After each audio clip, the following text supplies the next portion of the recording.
Olá, queridos amigos e irmãos, estamos mais uma vez juntos para estudar nossa lição da Escola Bíblica Dominical. Antes de mais nada, quero agradecer a sua atenção, o tempo que esse que você dedica a estar conosco nesse momento, aprendendo junto conosco mais uma lição da nossa Escola Bíblica Dominical. Antes de mais nada também quero falar para você o seguinte, quero convidar você a estar conosco em uma das nossas reuniões do nosso tempo, seja na quinta-feira, às 20 horas, culto de oração e estudo bíblico, e no domingo, de manhã, a partir das 9 horas, Escola Bíblica Dominical, essa que a gente estuda aqui presencialmente no tempo, nas nossas classes, às 10 horas o culto matutino e à noite a celebração às 20 horas. Então você está convidado a participar conosco das nossas atividades. Quero dizer para você que será uma grande alegria e um grande prazer estar com você em qualquer uma de nossas reuniões. Aqui embaixo, se você ainda não adquiriu, não baixou a sua revista da Escola Bíblica Dominical, Palavra e Vida, eu convido você a baixar. Aqui você vai encontrar o link da Convenção Batista Fluminense com a revista para que você possa acompanhar. Muito importante que você faça a leitura semanal, que você estude a lição, para que a gente possa aqui no debate, você possa compreender melhor a finalidade do texto, a finalidade desse estudo, ok? Vamos partir então para a lição de número 12, a nossa penúltima lição desse trimestre, ok? É a penúltima lição desse trimestre, a lição número 12. A lição número 12 é força para não transigir. Força para não transigir. Lição de número 12. A lição número 12 e a lição número 13, elas têm um livro muito interessante. Na última lição nós encerramos o livro de Juízes e nós entramos num livro muito interessante, queridos. É o livro de Ruth. É o livro de Ruth.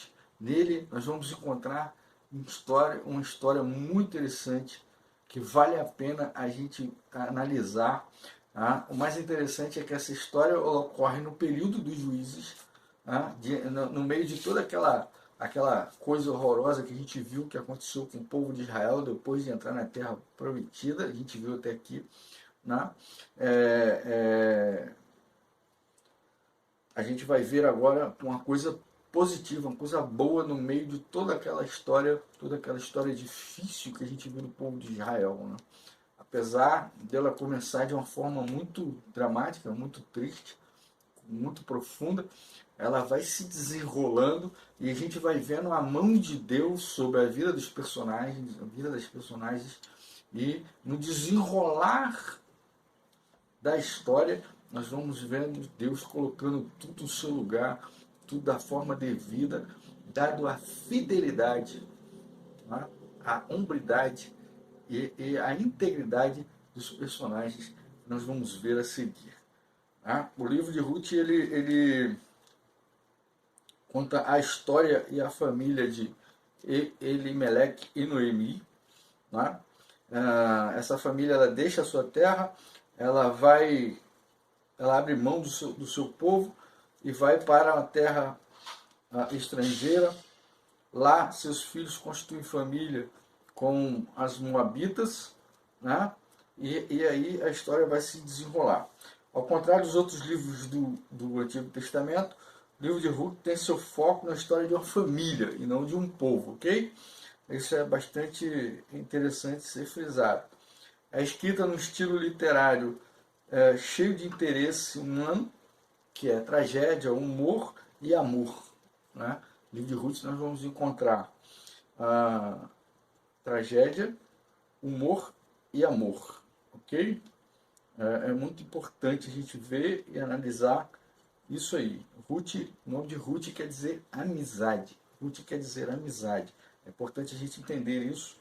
O significado hebreu dos nomes é muito importante para que a gente possa entender, porque eles refletem a personalidade da pessoa. Esses livros eles refletem a personalidade da pessoa. A Ruth ela tem na sua história, no início da história de Israel em Canaã. E Esther, que é um livro análogo, um livro semelhante, análogo não, ele é um livro semelhante, que tem a sua história no fim da história de Israel. tá? Na trajetória dos israelitas. Ambos destacam tanto Ruth como Esther pela sua coragem, pela sua resiliência e pela sua lealdade. Tá? Em ambas as histórias, duas mulheres são protagonistas, também é algo que deve ser observado. Né? A força para não transigir. Esse é o título da nossa lição de número 12. Então entramos no tópico 1 da nossa lição de número 12. Qual é? Força para superar tempos desafiadores. No início do livro de Ruth, ele é muito intenso, ele é muito dramático. Ele envolve três circunstâncias que são bastante desafiadoras na vida de todos nós, na vida de todas as pessoas, de todos os seres humanos.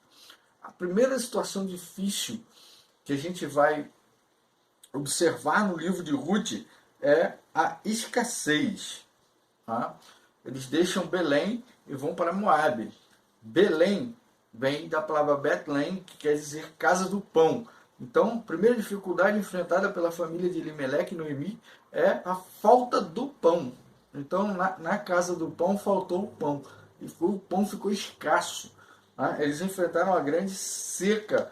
E como a maioria das pessoas ali, a maioria da cultura era a cultura da agropecuária, o povo ficou sem alimento, ficou sem provisão. Isso fez com que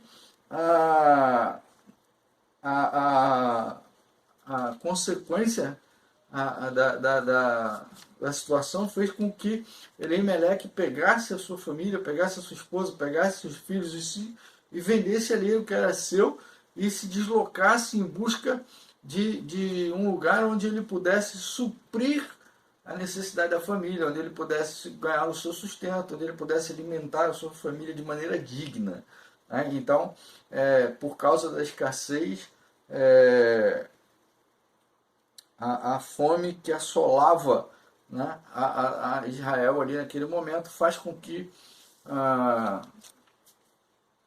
Elimelec e Noemi se deparem com uma grande dificuldade, com um desafio a ser vencido. A segunda situação que a gente vai encontrar, a segunda situação é a necessidade de uma mudança de caminho. Né? Há uma mudança de caminho. Né? Uma vez que não há como sustentar a sua família, uma vez como não há permanecer na terra, na sua terra, produzindo por causa da situação da escassez que a gente viu, ele tem que tomar uma decisão, e essa decisão tem que ser tomada rápida, porque compromete a subsistência da sua família.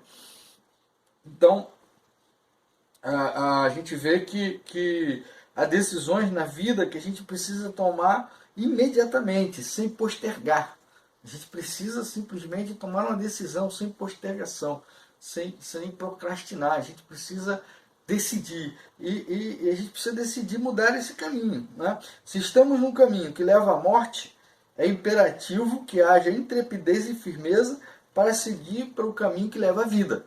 Então, a escassez estava produzindo o quê? Fome. Fome acaba com o quê? Em morte. Então, Elimelec e Noemi se vê na situação de pegar os seus filhos e partir para onde haja vida, para onde haja prosperidade. Haja condições de se sustentar, haja condições dignas de sua subsistência. Então, eles largam a sua terra, largam a sua cultura, largam o seu povo, se desfazem dos seus bens e vão para uma terra onde há produção, onde há prosperidade, onde há condição de uma sobrevivência digna. Ele não pensa, ele não fica prolongando esse sofrimento, dando desculpas ou tentando uma outra forma de resolver o problema. Simplesmente ele muda de direção e vai para onde ele pode encontrar vida, né? Vida. E a terceira situação que a gente vai encontrar também muito desafiadora é a morte. Né? A morte. A morte no contexto da cultura israelita é algo muito desafiador. Por quê? Porque uma vez que morreu Elimelec, uma vez que morreu Malom e Quilom, que eram os filhos de Noemi e de Elimelec, sobraram só as mulheres daquela família. E as mulheres daquela família elas ficavam desamparadas, porque as mulheres não produziam, elas não cultivavam, elas tratavam dos seus afazeres no lar e os homens produziam, os homens sustentavam, os homens faziam o sustento, a provisão da família, a prosperidade da família, eles produziam, eles trabalhavam. Elas trabalhavam também, mas ali na questão do lar, na questão da criação dos filhos. E naquele momento elas estavam sem o sustento, elas estavam sem a dignidade, elas tinham perdido a dignidade, perdido o sustento. Não é? E uma vez que isso ocorreu, realmente a morte ali traz uma situação dramática, traz uma situação de penúria, traz uma situação de desalento, traz uma situação de humilhação, de sofrimento, de falta de esperança ali para Ruth e para as suas noras, né, que estavam com ela. Nos momentos desafiadores, é imperativo manter a resistência, né? A resistência, cultivando uma fé firme e segura. A força vinda do Senhor nos torna capazes de experimentar que nele tudo podemos. Então, Noemi, diante daquela situação, pega as suas noras e se desloca para a sua terra. Ela toma a decisão de voltar para a sua terra, de tentar, de alguma maneira, sobreviver e buscar refúgio na sua terra, refúgio entre seus parentes, uma vez que ela não tem mais o provedor, ela não tem mais o seu sustento garantido, ela não tem mais a sua dignidade, ela não tem mais, então ela volta para a sua terra, já que ela tem que ser humilhada, já que ela tem que sofrer, já que ela tem que amargurar sua tristeza, ela vai amargurar sua tristeza no meio do seu povo. Então ela começa ali a sua viagem de volta para Israel, né, para a sua terra. É notório e pertinente aos desafios de escassez, mudança de caminho e morte. Temos que Jesus é o pão da vida, o caminho, a vida e a ressurreição. Né? Uma vez que afundados nos nossos pecados e delitos, Jesus é o nosso Redentor. Então, a gente tem que entender isso, tá? Necessário tomar uma atitude com relação a Cristo Jesus, essa lição que a gente tira aqui dos desafios da vida, né? Diante do desafio da escassez, diante do desafio da mudança de caminho. A mudança de caminho é essa, é estarmos sem Cristo e podermos olhar para Ele, tomarmos uma decisão em relação a Jesus e caminhar para Jesus, ok? Encorajados pelo testemunho dessa família, os servos de Deus nesse tempo também podem se sobrepor às adversidades, olhando eficazmente para Cristo e usufruindo de uma fé resoluta. Ou seja, Cristo é o nosso Redentor. Ele é quem vai suprir as nossas necessidades diante das adversidades que a vida se coloca para nós, ok? Essa é a lição que a gente vai aprender aqui nesse ponto, nesse primeiro tópico. Entramos então no nosso segundo tópico, que é o quê? Força para demonstrar compaixão. Ruth, de 1 a 7, Ruth, de 7 a 22, capítulo 1, de 7 a 22. Ok? Nós vimos aqui que diante de todo o desafio que se colocou diante de Noemi, Noemi toma a decisão de voltar para a sua terra. Ela havia perdido toda a sua segurança, conforto, né? O casamento era a fonte de renda, estabilidade, como eu disse anteriormente no tópico, e ela tinha perdido tudo isso. E as suas noras, da mesma maneira, perderam seus maridos, perderam seu sustento, perderam sua vida. Então ela toma a decisão de voltar. E no caminho de volta, ela tenta dissuadir as suas noras, Orfa e Noemi, Orfa e Ruth, para que voltem para suas famílias, para que busquem um novo casamento, para que tenham prosperidade numa nova família, numa nova casa, que busquem um novo marido, que busquem um sustento, ok? Ela diverge. Por quê? Porque ela não tinha mais nada para oferecer, elas duas, ela não tinha como Ela não tinha como se sustentar e não tinha como dar abrigo às suas noras. Então, ela dissuadiu as duas, né? Ela tentou dissuadir as duas para que elas voltassem para suas famílias, para que elas buscassem um novo casamento e pudessem, assim, ter uma vida próspera, uma vida confortável, uma vida segura. Porém, Ruth não aceitou a dissuasão, né? Não aceitou ser dissuadida, não se deixou dissuadir pela sua sogra e permaneceu com ela. Né? Falou, não, eu não vou te abandonar, eu vou com você para onde você for. Aonde você morrer, eu vou morrer com você. Essa foi a palavra de Ruth, né? Ela resolveu que ela não deixaria de jeito nenhum. De jeito nenhum. Ela demonstrou um amor e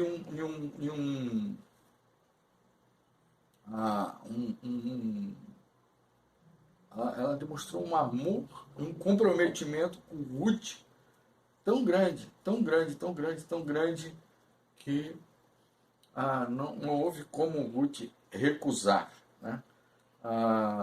Não recusar. Ela tinha uma relação de amor muito grande com sua sogra. Né? Seu compromisso para com Noemi revela a profundidade do seu compromisso para com Deus de Noemi. Né? Há uma conversão legítima de Ruth. Né? Embora ela fosse moabita, embora ela viveu com Noemi, ela conheceu a cultura judaica, ela dos hebreus, ela conheceu o Deus dos hebreus, a religião dos hebreus, e ela não vivia apenas com o marido para agradar o marido, mas ela se converteu a isso. E nessa cultura ela sabia que ela não podia abandonar a sua sogra, que ela não podia abandonar a Noemi. Ela aprendeu isso no coração dela, que Noemi era uma pessoa importante para ela, era uma pessoa que ela tinha que zelar, que ela tinha que cuidar, que ela tinha que amar, entendeu? E ela aprendeu isso. E ela fez com que isso valesse, né? Tanto é que ela faz lá ah, uma grande, um grande discurso da sua conversão. Tá? O amor atrelado um amor altruísta, atrelado à abnegação e resolução de Ruth, deixaram sua sogra sem palavras.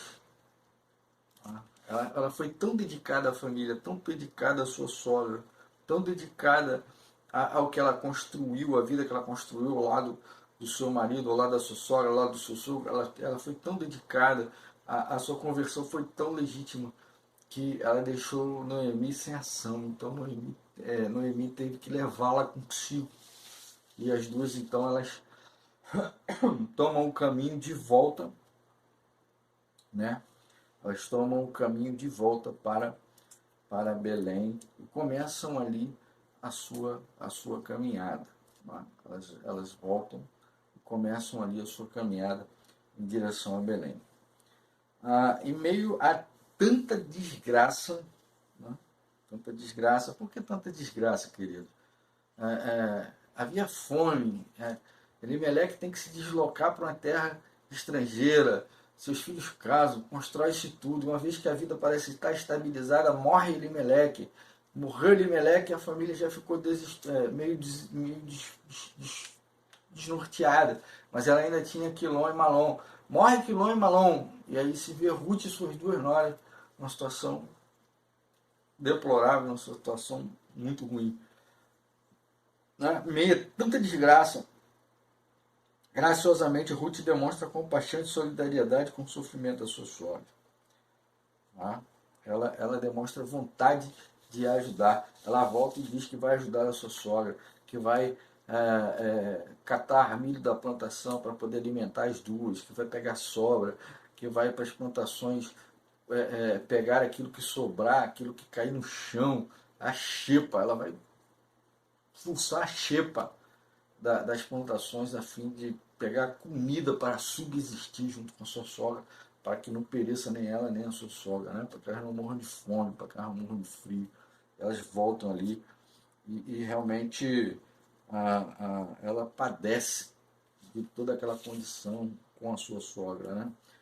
Ela se compadeceu, ela sabia que Noemi não teria chance sozinha, mas ela se compadeceu da dor de Noemi e se prontificou graciosamente a estar com Noemi. Não importa qual fosse a situação que ela fosse encontrar lá, ela estaria com Noemi, ela ajudaria a Noemi subsistir, ela ajudaria a Noemi a se alimentar, a se proteger do frio, da chuva, ela ia cuidar da Noemi, não importasse qual fosse a situação que elas fossem encontrar em Belém. Isso é compaixão, queridos, é compaixão, é se colocar no lugar do outro, é entender a dor do outro, é compartilhar da dor do outro.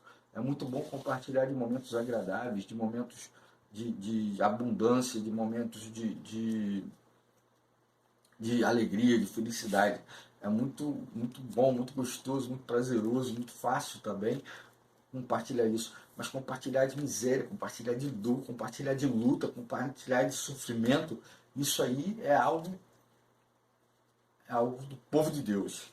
É algo de crente em Cristo Jesus, de alguém que confia em Deus e acredita que Deus vai mudar a história. E Ruth era uma mulher que acreditava nisso, que Deus iria mudar a história. Ela não estava vendo, mas ela tinha fé que a sua história ia mudar. Chegamos então ao nosso terceiro tópico dessa lição. Qual é o terceiro tópico dessa lição? O terceiro tópico dessa lição é força para buscar restauração. Força para buscar restauração. O relato bíblico vai revelando os traços do caráter de Ruth. Sua resiliência, sua coragem são evidentes. Ruth tinha um cunhado chamado Boaz, um homem próspero, um homem rico, um homem de posses, que também era seu resgatador. Resgatador. Em Israel, era o parente mais próximo que tinha condição, queria comprar aquilo que foi vendido pelo seu parente, que ia resgatar aquilo que foi vendido pelo seu parente, ia casar com a esposa para que pudesse gerar descendência para aquele parente que morreu e não deixou descendência. E Boaz,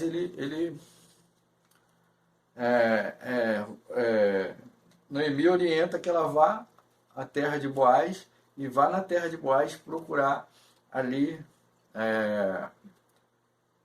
a xepa, né? Uma xepa, vai buscar ali. Ela vai lá para a fazenda de Boaz e vai lá buscar a xepa e tal. Depois ela volta com um alimento, com o resto que ela conseguiu colher, e ela fala que estava na fazenda de Boaz. Né? A diligência de Ruth, a resiliência de Ruth, a forma como Ruth se comportava no campo chamou a atenção de Boaz. E Boaz, então, ele deu ordem para seus empregados que ninguém mexesse com Ruth. Ninguém mexesse com Ruth. Ele passou a observar Ruth, perguntou quem era Ruth e trouxe Ruth lá para o lugar de recanso. Né? Pediu que ela bebesse água ali, ficasse junto com as suas servas. Né? O seu cuidado com a sua sogra fez com que o Boaz fosse gentil com ela, fosse cuidadoso com ela, fosse preocupado com ela. Tá? A lealdade que ela tinha com Noemi chamou a atenção de Boaz. A compaixão que ela tinha para com Noemi chamou a atenção de Boaz. Tá? E Boaz, ele torna-se gentil, ele dá ordem para os coletores lá que deixem algumas espigas pelo caminho da boa plantação colhida para que ela possa ali catar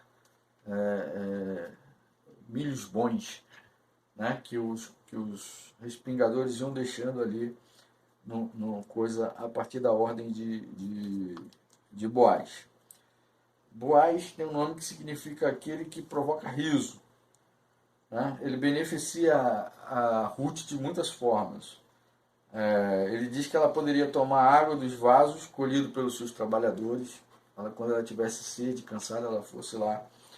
Ele falou que ninguém tocasse nela, ninguém a importunasse, ninguém mexesse, ninguém a proibisse de estar na sua fazenda, de estar no meio da sua lavoura, de pegar suas espigas. Ninguém podia mexer com ela, ninguém podia falar com ela, ninguém podia reclamar com ela.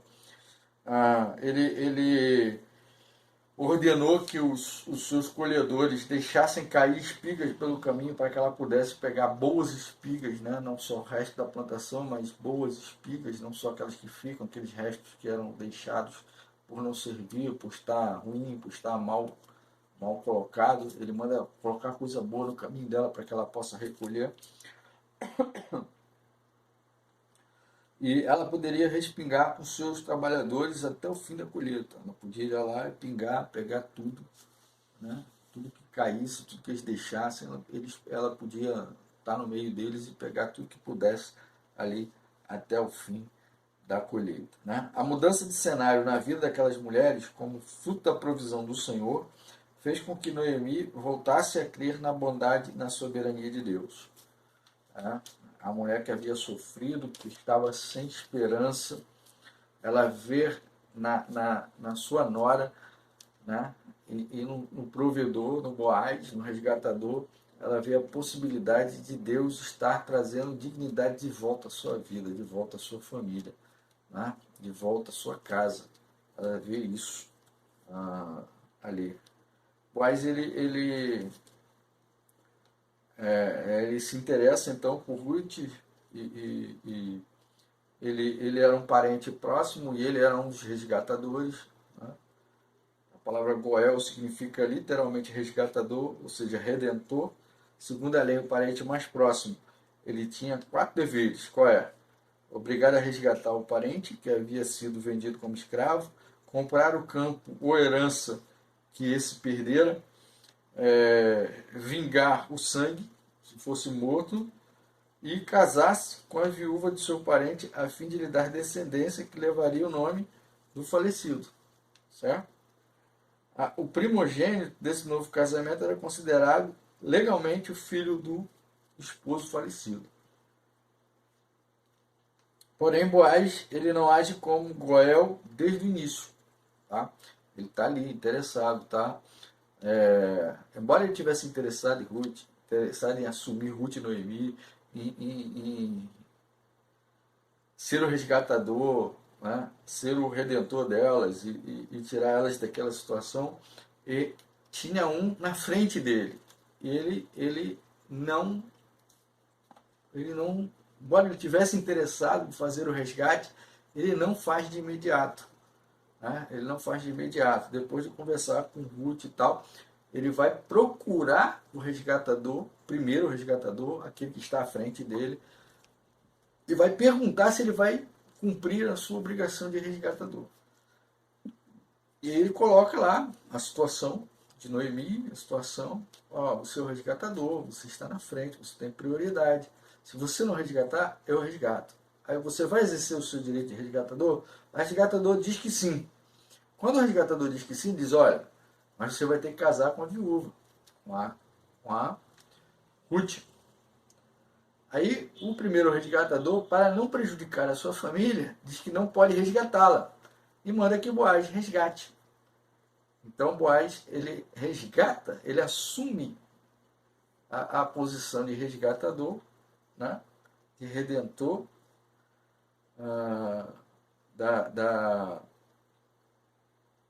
da família de Noemi, da família de Elimelec, e ele casa com Ruth, né? Ele casa com Ruth e traz Noemi para sua casa, né? Para que viva com eles, para que desfrute de todo o benefício, né? Da sua família, da sua casa, né? Que Noemi possa desfrutar ali do conforto do seu lar, do alimento, da segurança que o resgatador poderia dar para ela, que o Boaz poderia dar para ela, e ela vive em paz com a família de Boaz e de Ruth. A situação dela muda, né? O cenário dela muda, ela tem resgatado a sua dignidade, resgatado o seu sustento, resgatado. Então ela vê no resgate de Boaz a ação de Deus sobre sua vida, né? Então tem que ter força para quê? Tem que ter força para buscar a restauração, o resgate. Assim como Ruth, seu resgatador revela um caráter ilibado, íntegro e fiel. Ele não passou por cima daquele que tinha prioridade no resgate. Ele foi lá, buscou saber se ele ia fazer. Se ele não fizesse, Boaz o faria. Então Boaz foi lá, colocou a situação diante dele. Ele abriu mão do resgate em função de Boaz, e Boaz exerceu assim o resgate. E Ruth alcançou graça assim diante de Deus e diante de Boaz. E Boaz ele resgatou então Ruth e Noemi. Concluindo então, quais são as lições que a gente tira desses 2 primeiros capítulos de Ruth? Disposição singular de 3 personagens que não transigem. O que é transigir, queridos? Lembra do título da nossa lição? Força para não transigir. Transigir é fazer negociação, é fazer concessão. Né? É fazer acordo para que não se cumpra aquilo que é negociar o direito, negociar o correto, negociar aquilo que não se negocia. Transigir é isso, entendeu? É não tomar uma atitude de integridade, de lisura, de fidelidade a Deus. Transigir é isso, entendeu? Ao invés de fazer aquilo que é correto, fazer um acordo ali para escuso, né? Aquelas escolhas escusas, lembra das escolhas escusas lá do juiz de Israel que a gente viu nas lições anteriores? É isso, entendeu? É transigir, é fazer acertozinho, fazer com que a coisa, por baixo dos panos, a coisa, entendeu? Negociar os valores, negociar os princípios. Transigir é isso.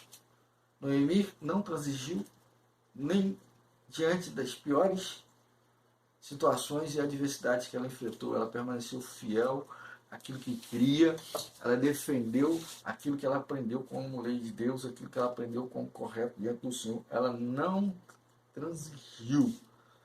Né? Ela não transigiu. Noemi, Ruth e Boaz revelam uma fé resoluta quando experimentam situações adversas na vida. Noemi, ela não transige quando dá liberdade às suas noras para fazer as suas opções. Tá? Ela não quis prender as noras para que as noras fossem resolver a vida dela. Não, ela colocou a situação real, falou que não podia dar nada para elas, que não tinha nada para oferecer, deu para elas o direito de serem livres e encontrarem um marido, uma situação que pudesse ser boa para elas, e ainda abençoou elas para que elas fossem, tá certo? Ruth, ela não transige nas situações antagônicas que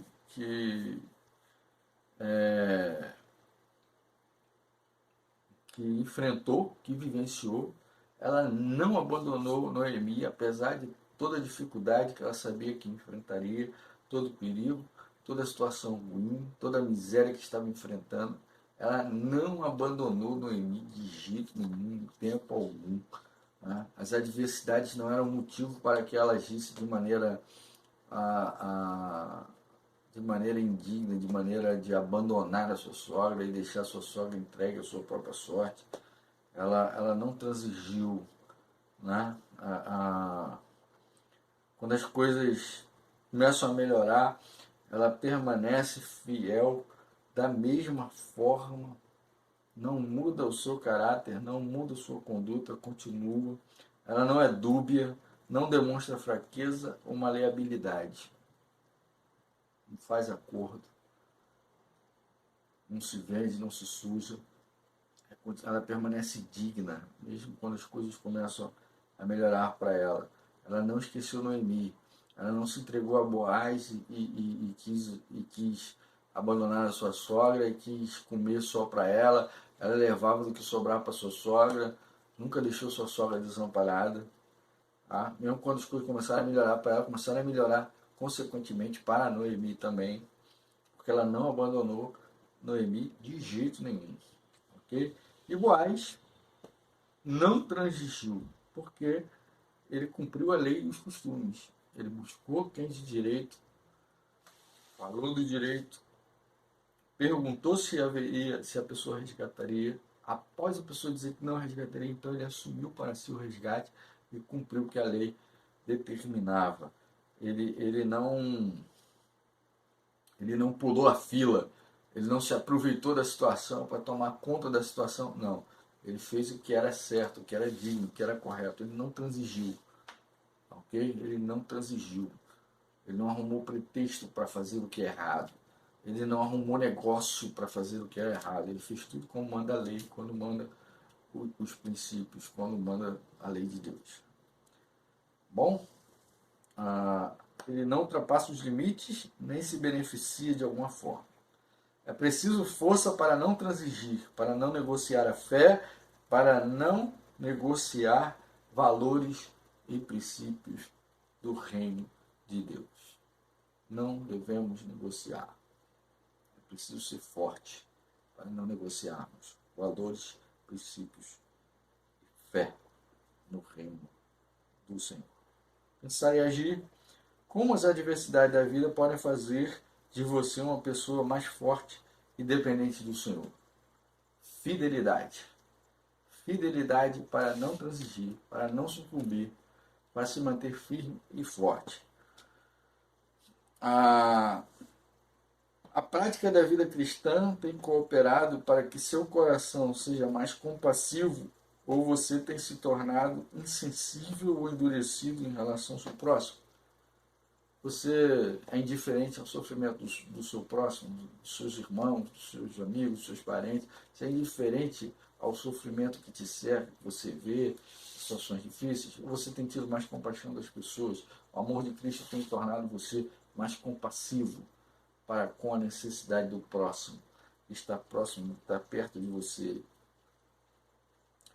Você é alguém que costuma transigir, negociar ou agir conforme as circunstâncias? Você negocia os valores e os princípios do reino, se isso for beneficiar você, se isso te causar alguma insegurança, alguma dificuldade, alguma adversidade, você vai negociar, você vai abrir mão dos seus princípios, vai abrir mão dos valores do reino de Deus? Essa é a reflexão. Tá? Nossa lição fala exatamente disso. Força para não transigir. Mas nós somos falhos, nós somos pecadores. Nós temos força para isso, pastor? Sim, temos. O Espírito Santo de Deus, ele nos concede toda a força que precisamos para resistir ao pecado, para lutar contra o pecado, para estar sempre no centro da vontade de Deus. Ok? Deus abençoe a sua vida, Deus abençoe a sua família, Deus abençoe a sua casa. Tenha uma semana abençoada. E no próximo domingo estaremos juntos para encerrar o nosso trimestre. A última lição da Escola Bíblica Dominical, a lição de número 13, força para prosseguir. Ok? Nos vemos domingo com a graça de Deus. Até lá.